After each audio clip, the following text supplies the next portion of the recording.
She slept with him. She was all over him. I watched it happen. That's what my boyfriend's best friend told him about me. And by the time I heard those words, he had already thrown every piece of clothing I owned into the hallway outside his door and blocked my number on everything. None of it was true. Not one word. But I couldn't prove that yet. And the woman who'd invented the whole story was, at that very moment, sitting across from him with her hand on his arm, playing the loyal friend who just didn't want to lie to him. I was 30 when this happened, and I want to tell you the whole thing from the beginning, because the ending only makes sense if you understand how slowly, how patiently, this woman worked to take my life apart, and how much more patiently I worked to give it back to her. Let me start with the good part, because there was a good part. His name, I'll call him Daniel, was 36, and we'd been together almost a year when everything fell apart. And I mean, it was genuinely good. Not the kind of good you tell yourself about because you're afraid to admit it isn't. The real thing. We laughed constantly. We got along in that easy, unforced way where silence between two people isn't awkward. It's comfortable. We didn't fight over stupid things. We didn't keep score. We'd actually been friends before we ever started dating, so I knew him. I knew the shape of his character before I ever fell in love with the rest of him. And the thing I loved most, the thing that would later become the exact weapon used against me, was his loyalty. Daniel was fiercely, almost stubbornly loyal to the people he let into his life. Once you were his, you were his. He'd defend you to anyone. There was only ever one problem in our relationship, and her name was Tammy. She was 30, same as me, and she was Daniel's female best friend. I'm putting best friend in air quotes now, but back then I didn't. Back then I actually liked her. That's the part that still gets me. That's the part one have to sit with. To this day, I genuinely don't know what her real motivation was. My best guess is that she couldn't stand the idea of him being serious about a woman who wasn't her and wasn't the ex. Because here's the tangled part of it. Tammy had been roommates with Daniel and his ex-girlfriend. The three of them lived together. The ex had cheated on Daniel, cheated, and then moved out, moved provinces entirely, gone. That relationship had been over for 6 to 8 months before Daniel and I ever started seeing each other. But Tammy stayed friends with the ex-close friends. And it was obvious to everyone who paid attention, that the ex still wanted another shot at him. She'd made that clear. Daniel wasn't interested. He'd closed that door and locked it. But Tammy, I think, was still holding the door open on the other woman's behalf. Or maybe on her own. I've never been fully sure which. Here's what made it so hard to see. Tammy and I actually became close. Real close. She was funny and warm, and she'd text me first, invite me out, tell me she was glad Daniel found someone normal. I liked her. And that, right there, is exactly why I ignored my gut for as long as I did. When someone you like tells you something, you don't put it under a microscope. You just absorb it. And what she told me over and over, in these quiet little moments when it was just the two of us, was poison dressed up as concern. I don't think he's fully over his ex, you know? He told me that. He said it to me himself. Little comments. Never dramatic. Never enough to fight about. Just enough to plant a seed. He gets weird when her name comes up. Have you noticed? I'm not trying to worry you. I'd want someone to tell me. Drip, drip, drip. And every drop landed in the same place. My sense of security. My trust in the man I loved. And here's the thing I didn't connect at the time. Right around when Tammy started planting those seeds with me, Daniel started acting differently toward me. Colder in flashes. Distant. Our relationship, which had never had a trust issue in its life, suddenly developed one out of nowhere. I catch him looking at me like he was measuring something. I couldn't figure out where it came from. It never once occurred to me that the woman comforting me about my insecurities was the same woman feeding my boyfriend his own set of doubts. She was playing both sides of the same fire and warming her hands on it. There was one night that should have told me everything. Daniel and Tammy were out drinking, and Tammy wanted to keep the night going. Daniel didn't. He wanted to come home. He wanted to be with me, and Tammy got genuinely, disproportionately annoyed about it. Not teasing annoyed. Actually irritated that he'd choose my company over another round with her. I remember thinking that was strange. That's not how a best friend reacts to her friend having a happy relationship. But I brushed it off. I was so committed to not being difficult, not being the jealous girlfriend, that I filed it under nothing. My own friends weren't so generous. Things had gotten tense between my friend group and Daniel's, mostly because of Tammy. My friends flat out told me they didn't like her. They told me she was saying things that got back to them, and that I needed to sit Daniel down and tell him what she was really like. And I wouldn't. I dug my heels in, because I did not want to be that person. I didn't want to be the girlfriend who tells her partner he can't be friends with women. I was genuinely, earnestly trying to fit into his world, to be the easygoing one, to prove I wasn't a threat to anybody. So I stayed quiet. I trusted the wrong person and doubted the right ones. And then, one night, all of that abruptly came to an end. I went out drinking. Just me and Tammy. A girls' night. And at some point that night, I blacked out. Completely. Not tipsy, not fuzzy. A total, black, missing hole where my memory should be. I barely remember anything at all. I have these two little fragments and nothing else. I remember Tammy driving.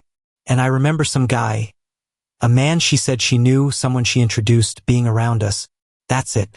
That's everything I have of hours of my own life. The next thing I remember, the very next frame that exists in my head, is waking up in my own apartment, in my own bed, and there was a man lying next to me, a man I did not know, and Tammy was walking into my bedroom, and her face was twisted up in anger. Now, before you go anywhere with that, before your mind fills in the worst, let me stop you. We were both fully clothed, both of us, on top of the covers, not under them. Nothing about the scene suggested what Tammy would later claim it suggested. I know that doesn't erase how it looked from the doorway, but I need you to hold the actual facts because the actual facts are the whole point of this story. I woke up and I screamed. I genuinely screamed, because in that fogged, terrified, half-conscious state, I thought I'd been assaulted. I thought something had been done to me. I saw this stranger and I panicked in the purest animal way. And I remember Tammy in the doorway saying, "What the fuck?" And then just leaving, turning around and walking out, not helping me, not staying to make sure I was okay. Leaving. The man, I'll call him Peter, was the one who calmed me down. He talked me through it, slowly, patiently, while I shook. And what he told me reframed the entire night. Peter told me I'd been violently, dangerously sick, throwing up for hours. He told me that Tammy had basically ditched me there with him, a man I didn't know, and disappeared. He said he was too drunk to drive me anywhere himself. He said Tammy was also drunk, far too drunk, and never should have been behind the wheel. But the reason he didn't just leave, the reason he stayed in a stranger's apartment all night, was this: I'm a type 1 diabetic. And Peter knew that. Somewhere in the night, in the wreckage of it, that fact had come up, and Peter, this stranger, understood that a type 1 diabetic blackout drunk and vomiting for hours is not a person you leave alone. That's a person who can die. So he stayed. Not to take advantage of me. To keep me alive. I told him, honestly, that he probably should have called an ambulance. That would have been the right call. But even as I said it, I was flooded with this awful gratitude. Gratitude that I hadn't been left completely alone in that state. Tangled up with a rising, sickening fury at the woman who'd put me in it. My friend. My friend had gotten me blackout drunk, dumped me with a strange man, and vanished into the night. And I was a diabetic. So many things could have gone wrong. So many. Let me tell you how bad it actually was. Because sick doesn't cover it. When we all got back to my place, it was around 2:30 in the morning, and I started throwing up almost immediately, and I did not stop until 7 or 8 a.m. 5.5 hours of it. Peter told me later that Tammy left around 4 in the morning, left me there mid-crisis, and then, and this is the part that never made sense, she came back around 1 o'clock the next afternoon. I was still unwell when she walked in. I didn't become genuinely coherent, actually able to make my own decisions, until 4 or 5 p.m. the following day. I lost almost an entire day of my life to whatever happened that night. After Peter left, I completely fell apart. I went to the bathroom and threw up again. I drank an enormous amount of water, trying to flush whatever was in me out of me. And then I had a breakdown. A real one, hours of it. alone on my bathroom floor with the worst headache of my entire life and this thick, unnatural fog over everything. This wasn't a hangover. I've had hangovers. I know what my own body does with alcohol. This was something else. This was wrong. And that's when I tried to reach Daniel. I called him. No answer. I called again. Nothing. I finally found my phone, and I'll come back to where I found it because that matters, and when I checked my call log, I saw I tried to call him several times the night before too, in the depths of it. He hadn't picked up any of them. He'd probably been asleep. I didn't think much of it in the moment. I just needed him and he wasn't there. Here's the thing about the phone. Took me forever to even find it. Ages. And when I finally did, it was in the most bizarre place, shoved into a drawer. I don't put my phone in a drawer. Nobody does that. And after I'd had a few days to think clearly, to actually reconstruct things, I became convinced of something ugly. She hid it. On purpose. She put my phone in a drawer, so that when I woke up disoriented and terrified, I wouldn't be able to reach the one person who could have told me the truth about the night. She wanted me isolated. She wanted me to have to rely on her version. Because by the time I got home from the hospital, yes, I ended up at the hospital, I'll get there, Daniel had already made his decision. My belongings were stacked outside his door. He'd blocked me on everything. Every channel of communication, gone. And I had no idea why, because I hadn't been able to reach him, because my phone had been in a drawer. Let me tell you about the hospital because it matters medically. By the time I pulled myself together enough to call a cab and go, it was late afternoon, and by the time an actual doctor saw me, it was 7 or 8 at night. I told the nurse and the doctor everything, the blackout, the vomiting, the fog, the certainty that this wasn't just alcohol. And they told me something I've thought about 1,000 times since. They told me that depending on what a person is drugged with, most substances leave your system somewhere between 8 and 24 hours later, depending on the dose. And here I was, arriving well past that window, after 5.5 hours of vomiting and gallons of water. If someone had put something in my drink, I'd spent the entire day, biologically, destroying the evidence of it. My own survival instinct, throw up, drink water, throw up again, had flushed the proof out of me. Based on my symptoms, the doctor thought it was very likely something had been slipped to me. But likely isn't proof. And proof was the one thing I didn't have. I don't doubt it was her. There are too many factors. Too many things that only line up one way. So there I was. Drugged, probably. Abandoned, definitely. My reputation already on fire. And the man I loved gone before I could say a single word in my own defense. Because Tammy had gotten to him first. Tammy had told Daniel that I'd been all over Peter all night. That I'd slept with him. Neither of those things happened. Peter would tell anyone who asked that nothing happened, that we were clothed, that he'd stayed out of worry and nothing else. But Tammy told the story first, and she told it to a man already primed with months of quiet doubt about me. Doubt she had planted. She'd spent all that time softening the ground, and now she dropped the match. Eventually I got hold of Daniel. I told him the truth, that I genuinely believed I'd been drugged, that I had no memory of the night, that nothing happened with Peter, and he'd already heard the other version. He believed his best friend of several years over the girlfriend of one. And you know what? On some level, I understood. I hated it, but I understood it. If someone you trusted for 7 years told you a story, and you were already half convinced by seeds you didn't even know had been planted, whose word would you take? He broke up with me anyway. And that's the moment. That's the fork in the road. That's where I had to decide who I was going to be. Because I was furious. But underneath the fury, cold and clear, I made a decision. I decided that even if Daniel and I never got back together, even if I lost him for good, I was not going to let this woman burn my reputation to the ground and then stroll away clean. She had drugged me. I was sure of it. Abandoned me, hidden my phone, and lied me out of my own relationship. And her plan was to walk off into the sunset while everyone in that friend group whispered that I was the drunk girl who cheated. No, absolutely not. So I did something that, looking back, took more discipline than I knew I had. I pretended everything was fine. I stayed friendly with Tammy. I acted completely normal, warm, even, because I needed her comfortable. I needed her to relax, to feel like she'd won, to keep talking. A liar who thinks she's gotten away with it gets sloppy. A liar who feels cornered locks down. So I gave her no corner.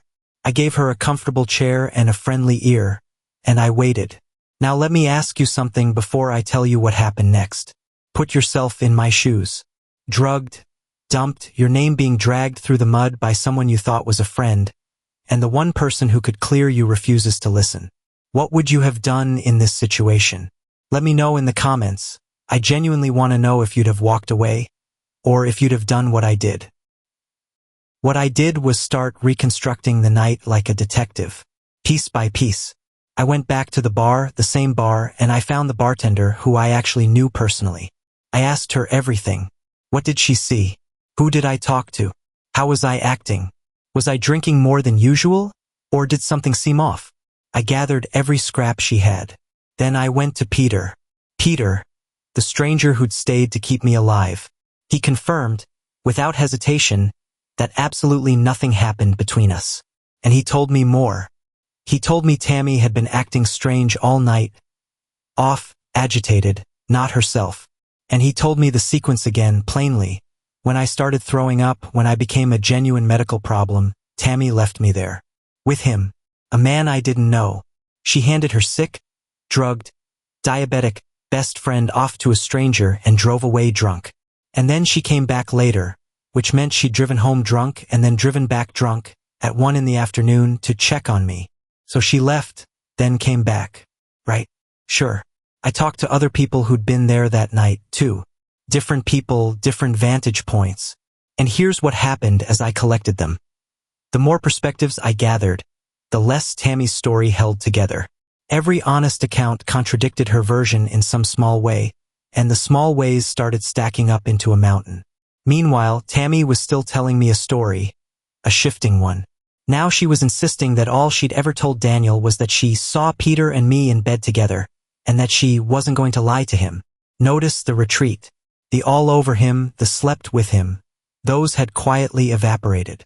Now it was just, I saw you in bed and I couldn't lie. She was already sanding down her own story, and she didn't even realize I was watching her do it. And then something shifted. I managed slowly, carefully, to convince Daniel to give us another chance. We started talking again, hanging out, rebuilding tentatively. And the second that happened, the very second Tammy sensed I was back in the picture, she started acting weird all over again. The first day I went over to Daniel's place, Tammy saw me on the doorbell camera. And within moments, she texted him, asking why I was there. Why was I at his house? I saw the text come through. Think about that. A supposed friend, watching the doorbell cam, and the instant she sees me returning to the man's life, she's messaging him to question my presence. That's not a friend. That's a guard dog protecting territory. That text kicked off an argument between Daniel and me, and in the middle of that argument, inconsistencies started spilling out.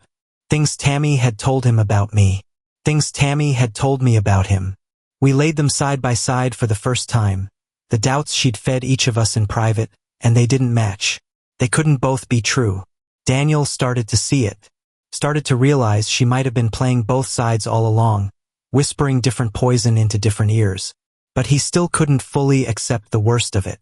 He couldn't believe she'd actually put something in my drink. He kept landing on the softer explanation. That I just drunk too much.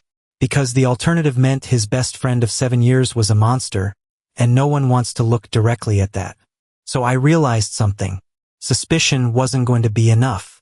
Inconsistencies weren't going to be enough. I needed proof. Hard, undeniable, in her own words, proof. Here's how I got it. One day, Tammy came home while Daniel and I were there, and I asked Daniel, quietly, casually, to give us some privacy, to leave the two of us alone for a bit. He did, and the moment he was gone, I took out my phone, set it to record, and slipped it where she couldn't see it. And then I sat down across from her, completely calm. No yelling, no drama, no accusations flying. Just a calm voice and a simple request. Tell me what happened. Walk me through your version of everything, start to finish. And she started. Same story she'd been telling at first, but I just let her talk. I didn't interrupt, didn't challenge, didn't give her anything to brace against. And with no resistance to push against, she started to drift. Details changed. The timeline bent. She contradicted something she'd said 2 minutes earlier, then contradicted the contradiction. Her story, told at length and without pressure, came apart in her own mouth. A lie can survive a short question. Can't survive being asked to tell itself all the way through, out loud, twice. I let her get all the way to the end. And then I told her, still calm, that I knew she'd been lying, to me, to Daniel, to the whole group. I told her I knew who'd given me specific details that contradicted her. And I told her I didn't want to be her friend anymore.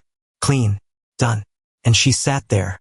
And if you're still with me here, and I hope you are because this is where it gets good, do me a favor. If you're enjoying this story, hit that subscribe button. We post new stories like this every single day, and you won't want to miss where this one lands. Now here's the genius part, if I can call my own petty scheme genius. I did not tell Daniel I had recorded her. Not a word. I had this recording, this gold, sitting in my phone, and I said nothing, because I wanted to see what Tammy would tell him about our conversation. My logic was simple and, honestly, a little cold-blooded. If she would lie about a conversation I literally had on tape, a conversation I could prove down to the syllable, then I could prove she was lying about everything else too. The recording wasn't just evidence of what happened that night. It was a test. A trap baited with her own mouth. And she walked right into it. Tammy went to Daniel and told him that I had threatened her. She said I'd told her I would punch her out if she didn't change her story to match my version of events. She said she was scared for her safety. Scared. Of me. After the calmest, quietest conversation two people have ever had. A conversation where I never raised my voice once. A conversation I had on tape. She invented a threat that never happened and painted me as violent and dangerous. I told Daniel it was completely untrue. Every word of it. And he didn't believe me. Instead, and this is the part that stung the most, he told me that Tammy didn't feel safe having me at the house. So if he and I were going to keep seeing each other, it had to be at my place from now on.